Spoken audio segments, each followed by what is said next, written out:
ለሚስቶች የሚሰጥ ምክር ፓርት 1 አፈሰሰ ማለት ረካ ማለት አይደለም። ቶሎ መጨረስ ያለባቸው ወንዶች ሚስቶቻቸው አንተማ ራስህን አረካ፣ በቃ አንተማ የራስህን ነገር በቃ አረካ፣ እኔ ምን አገባ ስለኔ ምናምን ብለው ብዙ ጊዜ ንግግር ይናገራሉ። አንደኛ ይሄ ንግግር ካልጋ ውጪ የሚደረግ ነው። ኢሞሽናል ሆናችሁ የምትናገሩት ነገር አይደለም።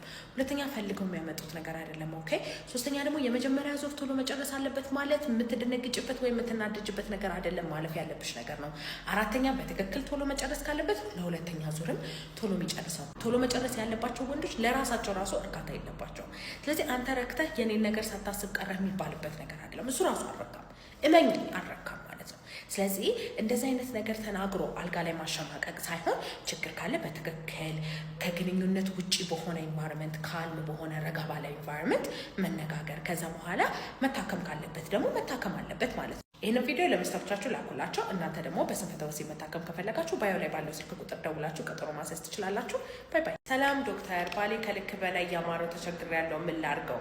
ከልክ በላይ ስትይ በመጀመሪያ ምን ማለት ነው?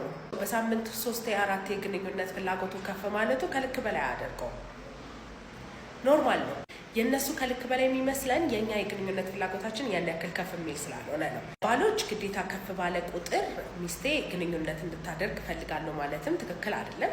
ሴቶች ደግሞ የግንኙነት ፍላጎታችን ከሌለ ባሌ ስለፈለገ ብቻ ፐርፎርም አላደርግ የሚባል ነገር አይደለም። ስለዚህ ማጣጣም አለባችሁ። ከልክ በላይ የሚባል አለ። አሁን ሃይፐርሴክሹዋሊቲ ዲዛየር ዲስኦርደር የምንለው አንድ ወንድ ከግንኙነት ውጪ ማሰብ ሲያቅተው ድረስ ማለት ስራም የዕለት ተዕለት ህይወቱን የሚያጠቃበት አይነት ከሆነ፣ ብልቱ በማይሆን ጊዜ ላይ የሚቆም ከሆነ፣ ግንኙነት በየቀኑ በቃ ከግንኙነት ውጪ ሀሳብ ከሌለው ግድጆ ግንኙነት ማስደረግ፣ ወደ ሴት ልጅ ማጥቃት፣ ወደ ሴጋ መምታት ምናምን የሚያስኬደው ነገር ከሆነ እሱ ችግር ነው። ኦኬ ሶ እሱ ላይ ሃይፐርሴክሹዋሊቲ ዲዛየር ዲስኦርደር እሱ የስንፈተ ወሲብ አይነት ነው። መጥቶ መታከም ይችላል። በማንኛውም ስንፈተ ወሲብ መታከም ከፈለጋችሁ ባዮ ላይ ባለው ስልክ ቁጥር ደውላችሁ ቀጠሮ ማስያዝ ትችላላችሁ። ባይ ባይ።